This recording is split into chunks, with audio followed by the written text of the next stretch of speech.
La ciudad de Nueva York en la década de los 60 era un lugar de vibrante actividad y diversidad cultural, pero también estaba marcada por la homofobia y la transfobia desenfrenadas.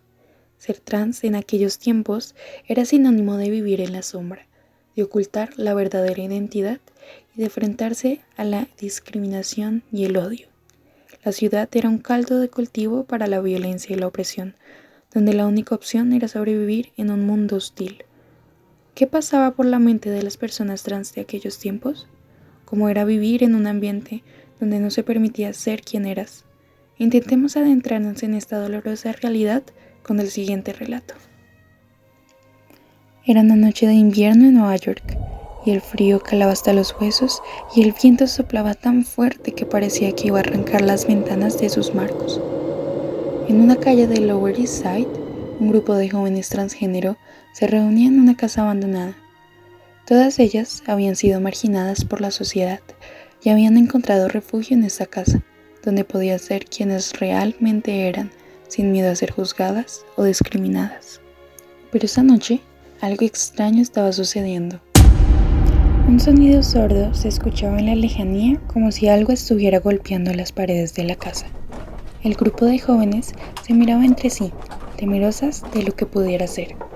De repente, el sonido se intensificó y se hizo más cercano. Se escuchaban pisadas apresuradas y pesadas, como si alguien o algo estuviera corriendo hacia ellos. De pronto, la puerta de la casa se abrió de golpe y en la oscuridad se podía ver una silueta de una figura humana.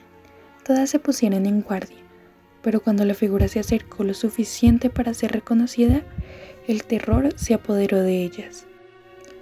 Esa persona era un hombre alto y corpulento, con una cicatriz gigante en la cara y una mirada fría y despiadada. El hombre empezó a avanzar hacia ellas, lentamente, con pasos firmes y decididos. Una de las jóvenes se atrevió a hablarle, tratando de explicar que estaban en su casa, pero el hombre no respondió. En lugar de eso, sacó un cuchillo de su bolsillo y se abalanzó sobre el grupo. Las jóvenes corrieron en todas las direcciones, tratando de escapar, pero el hombre las perseguía implacablemente, apuñalando a cualquiera que se cruzara en su camino. Los gritos y los gemidos llenaron la noche, mezclándose con el sonido de la lluvia y el viento. Fue ahí, enfrente de la insensible y fría alba, que este hombre decidió secuestrar a Vanessa. La llevó a un bosque remoto, alejado de la carretera que la podría llevar a Nueva York. En este lugar la golpeó y la torturó durante días. Vanessa supo desde el principio que en algún momento iba a fallecer, y lo peor de todo era que nadie sabía dónde estaba. Un día, ese hombre decidió tomarse un tiempo para volver a la ciudad para tomar unos tragos. En ese momento logró escapar, corriendo por el bosque en busca de ayuda. Finalmente, Vanessa llegó a una casa, golpeó la puerta con fuerza, suplicando por ayuda. Una mujer mayor abrió la puerta y Vanessa se desplomó en sus brazos, diciéndole lo que había pasado. Pero en lugar de ayudarla, la mujer le gritó y la echó de su casa, diciéndole que era una abominación y que se lo merecía. Vanessa se arrastró hasta un arbusto donde se desvaneció. Allí la encontraron horas después, muerta de frío y de dolor. Nadie se molestó en investigar su muerte. Para el mundo, Vanessa era una persona desechable, un objeto de burla, pero para los que la amaron, Vanessa fue una víctima más de la intolerancia y la crueldad. La historia de aquella fatídica noche se extendió por toda la ciudad, convirtiéndose así en una leyenda urbana que perduró durante años.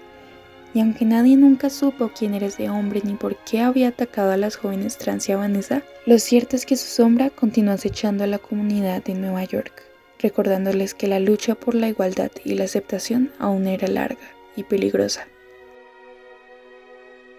Este relato es solo uno de los muchos que se han contado a lo largo de los años, y aunque la sociedad ha avanzado mucho en cuanto a la aceptación de la comunidad, todavía queda mucho también por hacer. Las personas trans siguen siendo discriminadas y marginadas, cada día son víctimas de la violencia. Esperamos que esta historia sirva como un recordatorio de que todos merecemos respeto, sin importar nuestra identidad de género o cualquier otra característica que, según la sociedad, nos haga diferentes.